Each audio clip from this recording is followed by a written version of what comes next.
Hey guys, how you doing? Today I want to talk to you about limits when they tend to infinity, okay? So let's dive into it. Now I want to start off with this example right here. It's a pretty simple one. What is the limit as x approaches infinity in the function x squared? Now remember that infinity simply means numbers that will never end. So in this case we're saying that x is going to approach a number that is infinitely large. A number that you will not be able to define it because it is infinitely away, okay? So I want to ask you something. If we say, for example, that x is going to be equal to, let's say, 100, what would be x squared? We know that would simply be equal to, you just add the zeros, so you would get 10,000, okay? It's pretty simple. Now, what if we said, for example, that x was 1,000? In this case, x squared would be 1 million. So we would have 1,000,003 and this. Okay, that actually should be a point. So we have 1 million if we say x is equal to 1,000.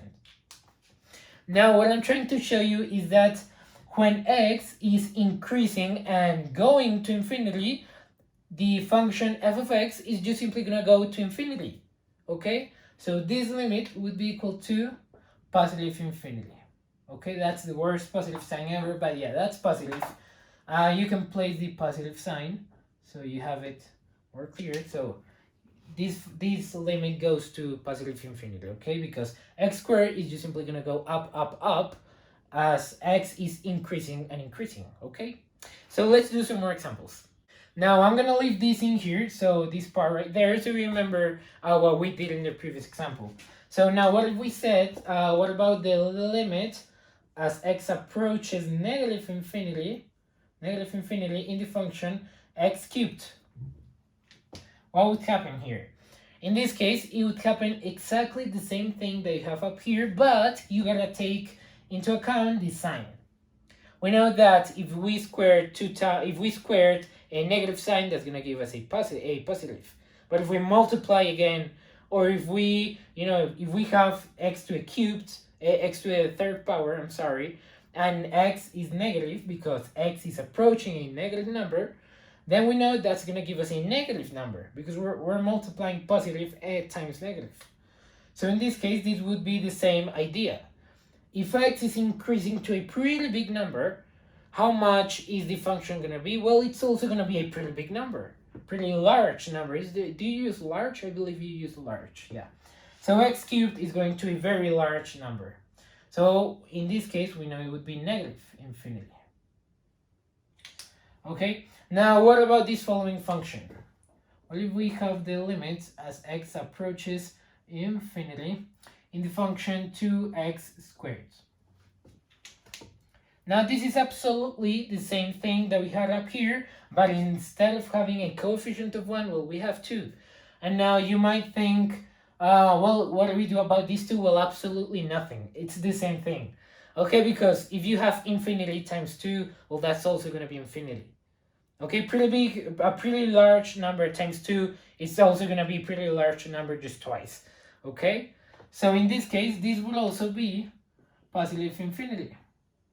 Okay, because we're just doing x squared and then multiplying times 2, and that has no significant effect so that we should change our answer. No, okay, it's the same thing. Now what if we have, for example, a polynomial? So let's say we have the following. The limit as x approaches, I'm going to say positive infinity, in the function x squared plus 10x minus 4. What do you do in this case? Now there is something that maybe a concept or a term that we use when we're playing with limits that tend to infinity.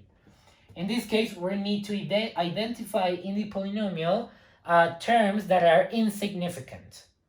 What are terms that are insignificant? Well, as the name suggests, terms that do not have any notorious impact or contribution to the value we're computing. Now, x is approaching infinity. So we know probably the most significant term in this case would be x squared, because we know x squared approaches infinity when x approaches that value. Okay, so now 4, for example, it would be an oh my god, it would be an insignificant term. Okay, 4 would be an insignificant term because 4, first of all, 4 doesn't even have a variable, which means that no matter what happens in x, well, 4 is never going to change. Okay, now what about 10x? Well, 10x in this case, yes, you would have 10 multiplied 10 multiplied infinity, but once again, if we say we have 10 times multiplied infinity, that is virtually the same thing as if we had 2 times x squared, or 2 times infinity squared. Okay, it is absolutely the same thing, because in this case we will also have infinity. And if you want to see it this way, well, let me show you something. You could say this would be equal to infinity squared plus 10 times infinity. And now we know infinity squared, how much is that? We know that's just infinity. Now we know 10 times infinity, we could say, is also going to be plus 10 times infinity. So just 10 infinities. This is equal to 11 infinities. And now, this is something that it's not normally done, but I'm just trying to show you like the logic behind all of this. If you have 11 times infinity, well, that is absolutely the same thing as if you had, for example, infinity times infinity. Okay? In this case, that would be infinity squared. But in this case, we're also multiplying a infinitely large number that is not defined times something, okay? And that is also going to be a pretty large number. So virtually, this is the same thing as if we had infinity. So this limit is approaching infinity too. And basically, the main idea that you should take out of here is that when you have a polynomial, you're going to find insignificant terms. Those insignificant terms are going to be the terms usually with the lowest degree, in this case -4 and 10x. So these are our insignificant terms.